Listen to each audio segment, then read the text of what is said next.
Hey guys, today I want to walk you through my latest church journal that I've done with my hand lettered note style. This is my third one, and I just wanted to give you a quick walkthrough of what I've been creating. This one goes about 2 years. I lost about a year in the middle of ours with a tornado, so I didn't have my journal with me. It got moved. By the time I got found, it was about a year later, but I'll walk you through. You can see the whole way kind of how my style changes.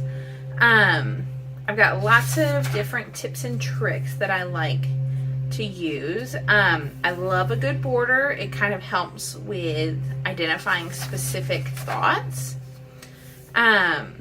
Sometimes I fill the whole thing, sometimes I don't. Sometimes I go back, usually I don't. It's really just what I'm getting from the middle of church. So,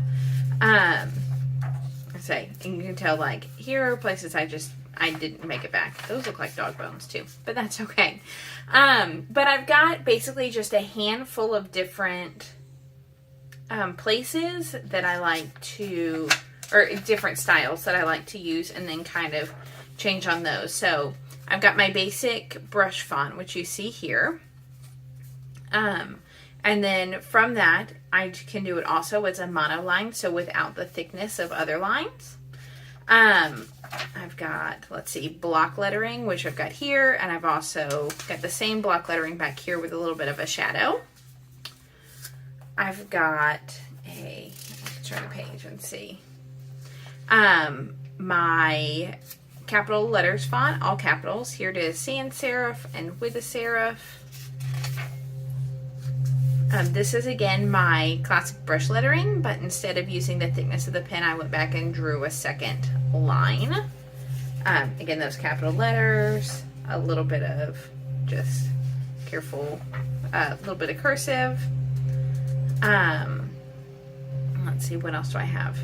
Oh, just my regular old boring handwriting is in there. So I've got just a couple of things, and you can kind of mix and change and trade those things to make them look really, really different. So the brush lettering, the hollow brush lettering, the monoline brush lettering, and it's all the same thing, but it looks looks different in 3 different ways. So keep going.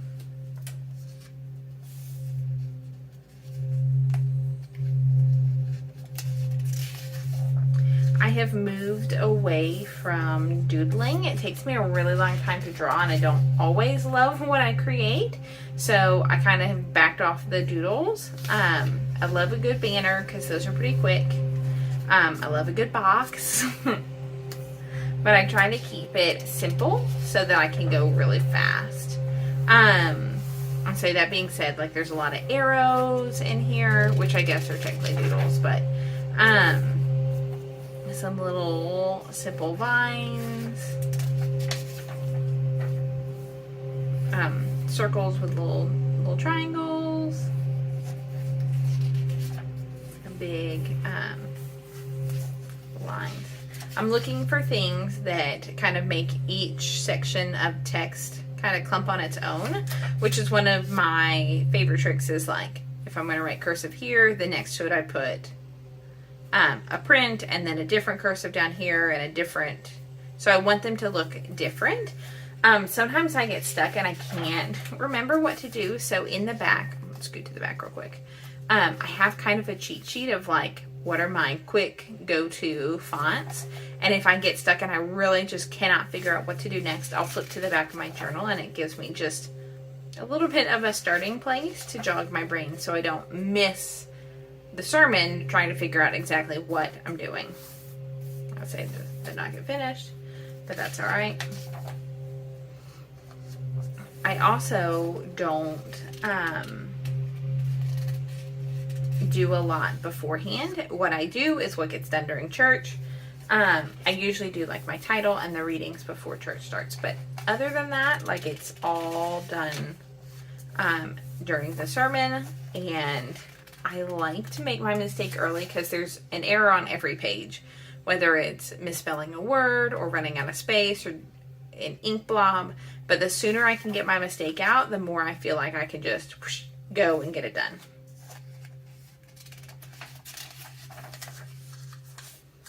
Another trick is to balance your light and your heavy fonts. So every time I use a heavy font, I try to do 2 light ones. You can see like heavy, light, light, heavy, light, light, light, light, light, light, heavy-ish, light, light, heavy, light, light, light, heavy.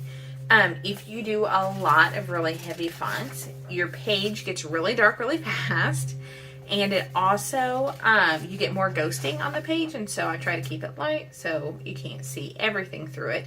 Like here you can see the page before, but once you write on it, it's really a lot less noticeable. And again, I'm not making, these notes are for me. They're not anything, you know, they're not going in a museum. I'm not too worried about it.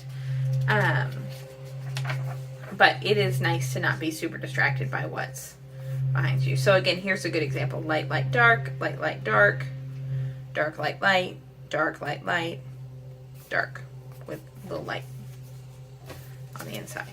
And this is, yes, so this is Tornado Break, so I lost it for a year. And here we go, we pick back up, and you could tell I was a little fuzzy.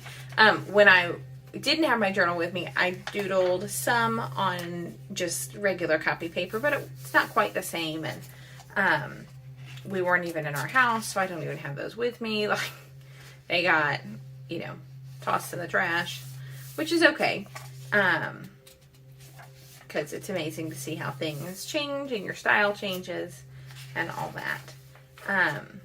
But my favorite tricks are to keep it light for 2/3 of the time.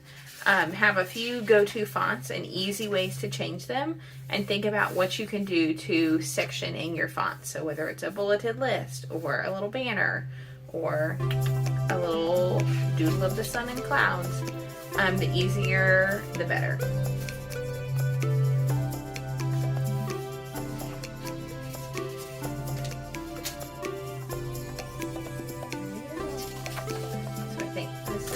Yep, this is the last one.